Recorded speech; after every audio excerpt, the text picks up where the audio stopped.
हाँ जी मेरी भटकती आत्माओं, क्या हाल है। मेरा नाम है वंश एंड वेलकम बैक टू वंश के विचार। आई एम वंश Goyal, CA finalist with 5 lakh plus followers on Instagram. मेरे 4088 है आउट ऑफ 600, 5 प्लस एग्जाम्शंस थी एंड मेरी रैंक 3 भी आई थी अपनी सिटी चंडीगढ़ में। एंड मैं भैया मिड साइज फर्म से आर्टिकलशिप कर रहा हूँ। Though I had a chance to go to big 4 but I chose कि यार मेरे को अपना पैशन कंटेंट क्रिएशन करना है। मैंने बड़ी एनालिसिस करके चीट शीट बनाई है। दोबारा से डिस्क्लेमर दे दूं, ये चीट शीट का मतलब यही नहीं है कि यही एग्जाम में पेपर में आने वाले हैं। ये वो मोस्ट इंपॉर्टेंट प्रायोरिटी टॉपिक्स है जिनको आपको पेपर के लिए जरूर से जरूर देखकर जाना है, क्योंकि काफी हाई चांसेस है कि यहां से क्वेश्चन आने को मिल जाए एंड आपकी हेल्प हो जाए, इसलिए मैं चीट शीट को बना रहा हूं। उसके अलावा अगर आप चाहते हैं चैप्टर 5 और चैप्टर 9 ऑफ ऑडिट, जिसको बच्चों को दिक्कत आती है कवर करने में, मैंने ऑल इंडिया रैंकर्स को बुलवा के उनके लिए शॉर्ट नोट्स बनाए, मतलब 4 से 5 पेजेस में ये दोनों चैप्टर खत्म कर दिए होंगे, ऐसा मैंने नोट्स बनाए हैं। उनको पाने के लिए नीचे मेरी टेलीग्राम आईडी है, वहां पे जाकर मैसेज कीजिएगा, बड़ी नॉमिनल कॉस्ट में आपको वो मिल जाएंगे। उसी के साथ आपको FEMA, GCA, iOS and LLP, ये 4 चैप्टर्स जो लाइक 50 प्लस मार्क्स होल्ड करते हैं लॉ के पेपर में, इनको भी विद इन 6 से 5 पेजेस ईच में मैंने खत्म किया है, जिसमें सारा क्वेश्चंस कवर्ड है, मतलब सारा चैप्टर कवर्ड है, कोई भी टॉपिक कोई भी एरिया छोड़ा नहीं है। और ऑल इंडिया रैंकर्स को बुला के मैंने ये बनवाई है शीट्स, जो भी आपको नॉमिनल कॉस्ट में मिल जाएगी। टेलीग्राम पर मैसेज करिएगा, ये दोनों चीज आपको मिल जाएगी। स्टार्ट करते हो ये चीट शीट। इस चीट शीट का भैया आपको एक फोटोग्राफ वो जो है वो भी लिंक में मिल जाएगा, मतलब नीचे डिस्क्रिप्शन में। एंड इसको जरूर देखिएगा, एक बार समझिएगा।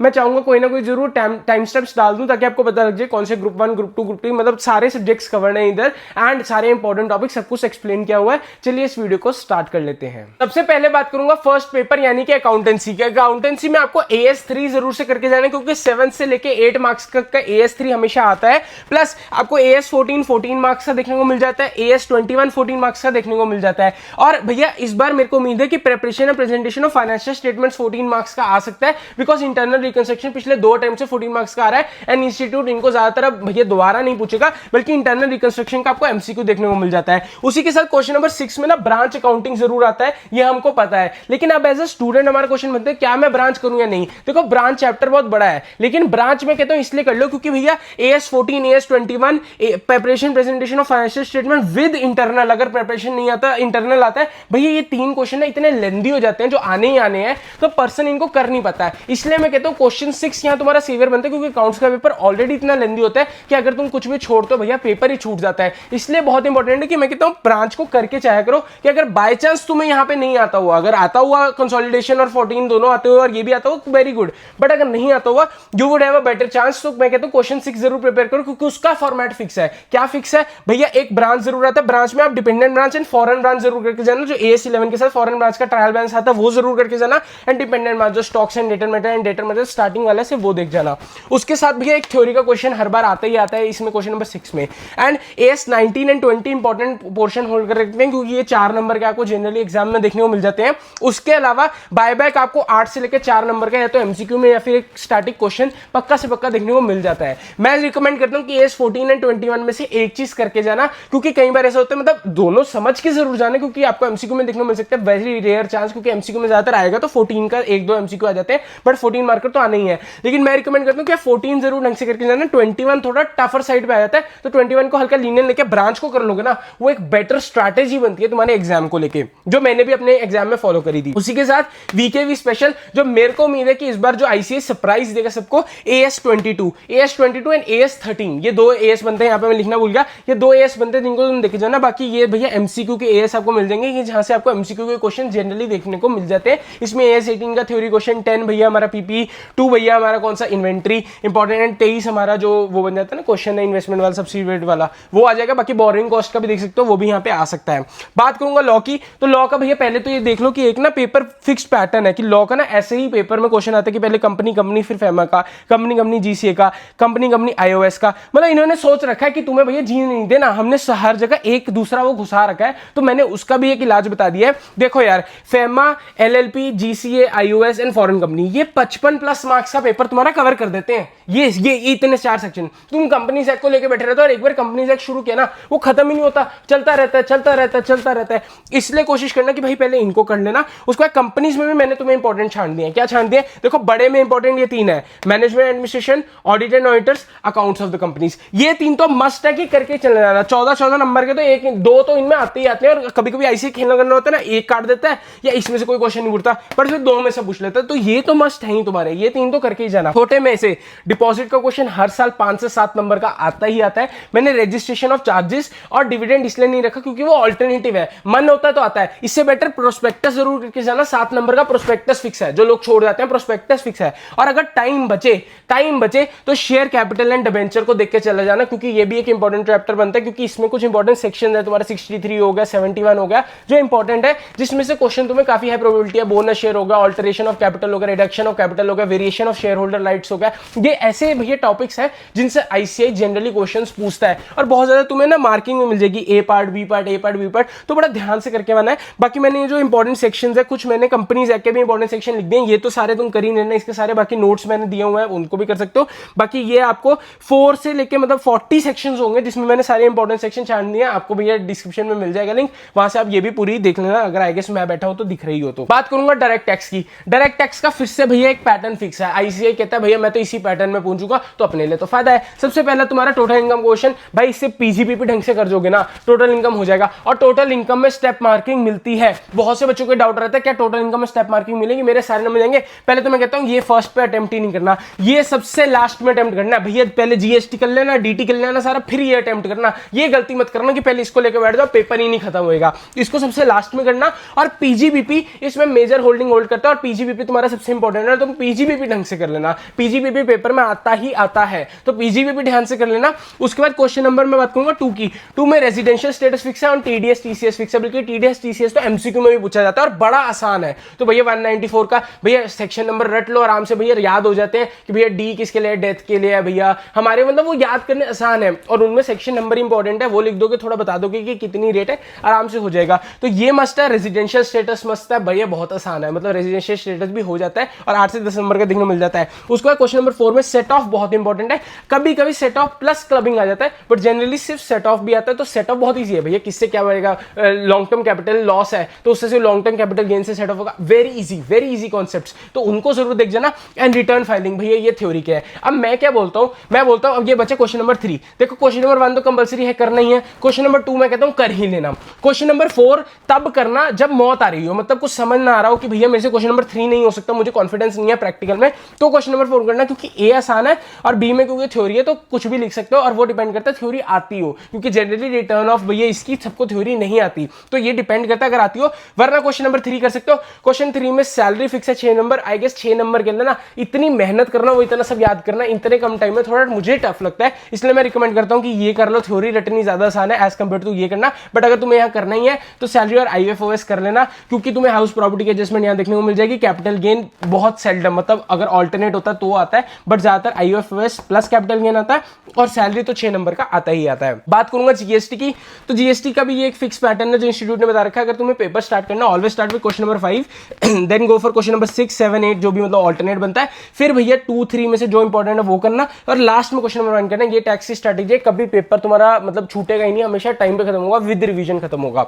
बात करूंगा इसमें कौन से मस्ट डू चैप्टर है कि ये तो कर ही लेना भैया, आईटीसी कर लेना, सप्लाई कर लेना, एग्जामिशन मतलब सारी नहीं पढ़नी, जो मतलब स्टार्टिंग एग्जामिशन है ना कि भैया चैरिटेबल इंस्टीट्यूशंस को क्या है, रिलीजियस वालों को क्या है, हॉस्पिटल्स को क्या है, जब मेन है वो पढ़ लेना, काम चल जाएगा एग्जामिशन में, इतना प्रेशर नहीं लेना एग्जामिशन का। आईटीसी में ब्लॉक क्रेडिट क्या है भैया, कौन से क्रेडिट्स अलाउड है, क्या क्या सेट ऑफ हो सकता है, वैल्यू ऑफ सप्लाई जरूर पढ़ लेना, क्योंकि उसका एप्लीकेशन आपको फर्स्ट क्वेश्चन में मिलेगा, इसलिए क्योंकि वैसे अलग से क्वेश्चन नहीं आता, फर्स्ट क्वेश्चन में देखने को मिलता है। प्लेस ऑफ सप्लाई का भाई जनरली क्वेश्चन देखने को मिल ही जाता है, मतलब आईसीआई पूछ लेते हैं, आईसीआई का नया टॉपिक आता है और आईसीआई को मजा आता है इसका सवाल पूछने में, तो ये कर लेना।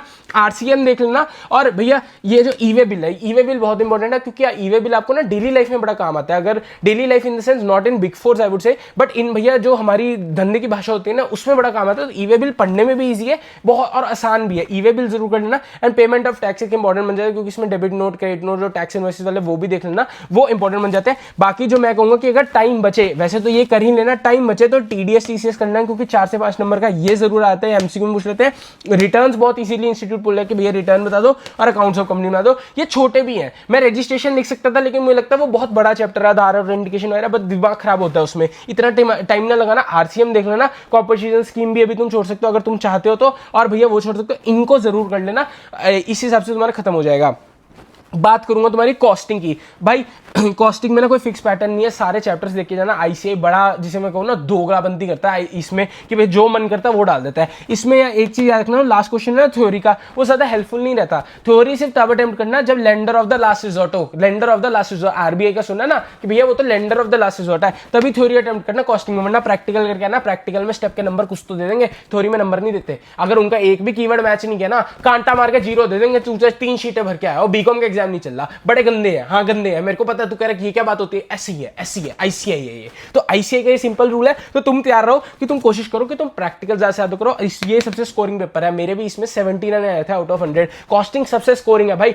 फॉर्मूला लिखो, आंसर निकालो, जैसे मर्जी निकालो, उनको भैया पता फर्क नहीं पड़ता, उनको ये हमें आंसर निकाल के दे दो, ये होता है आईसीआई। भैया सर्विस कॉस्टिंग 10 नंबर का पूछते हैं क्वेश्चन भैया, कुछ ना कुछ 5 से 10 नंबर का सर्विस कॉस्टिंग का। प्रोसेस कॉस्टिंग इनका फेवरेट है। बजटिंग इनका बहुत फेवरेट है। बजटिंग की तो रेशो, जो वो 3 रेशो है ना, एसीबी, एक्टिविटी और कैपेसिटी वाली, वो तो इनकी फेवरेट है। मार्जिनल इनको बड़ा अच्छा लगता है। मार्जिनल से बड़ा मतलब क्वेश्चन पूछते हैं, मार्जिनल से छोटे छोटे फॉर्मूला देके कह देंगे भैया ब्रेक इवन सेल्स बता दो, फिक्स कॉस्ट को ऐसे करके बता दो, मतलब वो जो कॉस्ट शीट सी बनती है ना छोटी सी, वो इनको बड़ी फेवरेट लगती है। एबीसी ये पूछ सकते हैं ओवरहेड के साथ, ओवरहेड भी जनरली ये पूछते हैं, बट एबीसी पूछ सकते हैं। ओवरहेड में मशीन वाला क्वेश्चन आ सकता है, भैया मशीन का रेट चल रहा है, मशीन का बताओ, मशीन की कैलकुलेशन करो, वो इंपॉर्टेंट बनता है, वरना एबीसी का क्वेश्चन आ सकता है।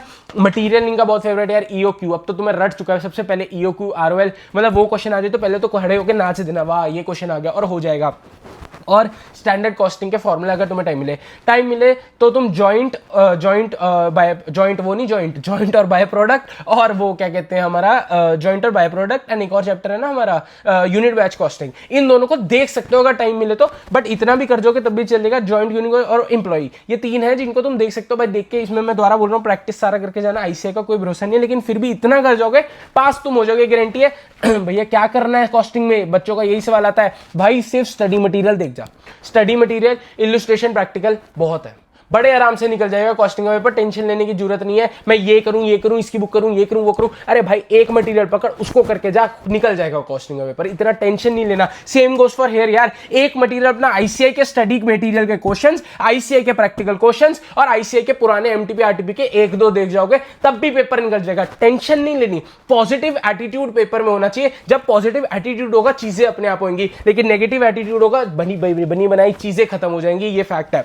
बात करूंगा तुम्हारा ऑडिट के ऊपर। ऑडिट का मैंने 108 नंबर का कवर कर दिया है। चैप्टर 5 और चैप्टर 9 की शीट बना दी है। चैप्टर 9 में कोऑपरेटिव सोसाइटी में हमेशा सिर्फ वो आता है, मल्टी स्टेट कोऑपरेटिव सोसाइटी, बाकी कुछ नहीं आता, जैसे मैंने इंपॉर्टेंट टॉपिक्स निकाल रखे हैं। चैप्टर नंबर 1 एसक्यूसी, कोई प्रोफेशनल के जो आगे हमारे SA 220 and SA 210, very important, always comes in inter, काफी नंबर मार्क्स 18 से 20 मार्क्स का आ जाता है। Chapter 2 planning strategy and program, easy chapter, कर सकते हो, बड़े आराम से हो जाएगा, 12 नंबर का आता है। ऑडिट डॉक्यूमेंटेशन मजेदार, चुमेश्वरी चैप्टर, क्योंकि 4 से 5 नंबर का छोटा सा 2-3 पेज का चैप्टर, आराम से हो जाता है, कुछ ज्यादा क्वेश्चन आते नहीं है इसमें, मतलब टफ वाले। बैंक ऑडिट, इसमें कोशिश करना जो न्यू टॉपिक्स ऐड हुए ना उनको देख के जाना, ज्यादा पुराने वालों से नहीं आता। न्यू टॉपिक्स, एनपीए की कैलकुलेशन हो गई भैया, कौन से वो हो गए, मतलब नए टॉपिक्स इसमें ज्यादा इंपॉर्टेंट वेटेज होल्ड करते हैं। ऑडिट रिपोर्ट 700 वाली सीरीज, मॉडिफिकेशन वगैरह वेरी इंपॉर्टेंट। कारो 2020 अगेन चुमेश्वरी, भैया करके चले जाना, मजा आता है। कारों के नंबर याद होंगे भैया, लिख के आना, मजा आता है। मेरे में तो निधि कंपनी आया था, बड़ा मजा आया था पेपर लिखने में। कंपनी ऑडिट अगेन इजी, कोई दिक्कत की बात नहीं है, कारों के साथ ही कवर होता है। मटीरियलिटी सैम्पलिंग 450, ये थोड़े टफ लगते हैं मुझे, 450 कर देना क्योंकि वो नया है, ज्यादातर क्वेश्चन उसमें जाता है। मटीरियलिटी देख लेना, सैम्पलिंग भी देख लेना, ये थोड़े टफ लगते हैं, जिनको तुम आराम से कर सकते हो। ऐसे 500 सीरीज, इनमें 520 और 530 छोड़ देना, 550, 560, 570 गोइंग कंसर्न, रिटर्न रिप्रेजेंटेशन, वो सारे इंपॉर्टेंट है। 260, 265 इंटरनल कंट्रोल वाले वेरी इंपॉर्टेंट, इनको जरूर देख जाना। और इसके बता रखा है और इधर इनकी मार्किंग बता रखी है, तो ऐसे में ऑडिट हो जाएगा। बहुत बच्चों का सवाल है भैया ऑडिट करूं कैसे, ऑडिट याद होती नहीं भाई, गंदा सब्जेक्ट है, रट के जाना पड़ेगा।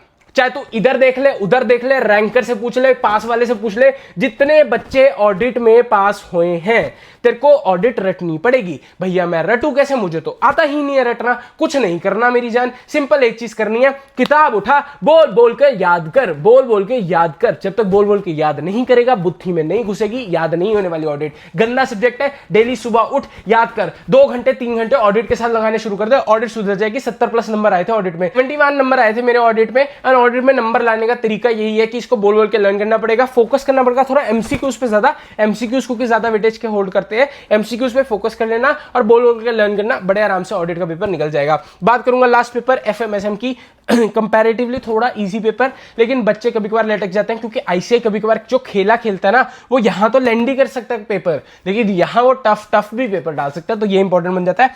एफएम में कॉस्ट ऑफ कैपिटल जरूर करके जाना, कैपिटल स्ट्रक्चर जरूर करके जाना, लेवरेजेस करके जाना, 8-8 10-10 नंबर के आते हैं। उसके बाद manage of working capital alternatively आता है जनरली, तो एक बार ये देख जाना। रेशियो और डिविडेंड भैया वीकेवी स्पेशल है, इनको जरूर देख के जाना क्योंकि भैया इनसे क्वेश्चन देखने को मिलेगा ही मिलेगा। बाकी भैया थ्योरी यहां कर जाना, एफएम में तुम्हारी थ्योरी हर क्वेश्चन के नीचे एक क्वेश्चन होता है सब पार्ट, वहां पे थ्योरी देखने को मिलती है, यहाँ पे ऑप्शन नहीं है। जैसे यहाँ तो है कि भैया प्रैक्टिकल कर लो काम चल जाएगा, थ्योरी का लास्ट ही क्वेश्चन आता है, यहाँ पर थ्योरी मस्ट है। तो थ्योरी एक बार देख के जाना, याद करके जाना, और यहाँ थ्योरी में नंबर मिलते हैं, अपने शब्दों की थ्योरी होगी, नंबर मिलेंगे। बात करूंगा एसएम की 2, 3, 4 तीन चैप्टर बता दिए मैंने मोस्ट इंपॉर्टेंट कि इनको तुम जाकर फोकस कर सकते हो। कोशिश करता हूँ इनके भी शॉर्ट नोट्स बना के लाऊं जिन्हें इनके बना रखे हैं, एंड इसमें यूज करना चार्ट्स वगैरह से रिवाइज करना। बिजनेस स्टडीज है यार क्लास 12 की, तुम्हें अपने आप अच्छे से पता है कैसे करना है। कीवर्ड्स इंपॉर्टेंट है, अपनी भाषा में लिख सकते हो, लेकिन जब तक कीवर्ड नहीं होंगे नंबर नहीं मिलेंगे। Again MCQs is a very important thing, अगर तुम एमसीक्यूज को भैया हल्के में ले रहे हो तो तुम अपना अटेम्प्ट हल्के में ले रहे हो। एमसीक्यूज बहुत इंपॉर्टेंट है, याद से एमसीक्यूज देख के जाना। एंड सबसे बड़ी चीज एज ए ऑलवेज से भैया एक पॉजिटिव एटीट्यूड लेके आओ यार।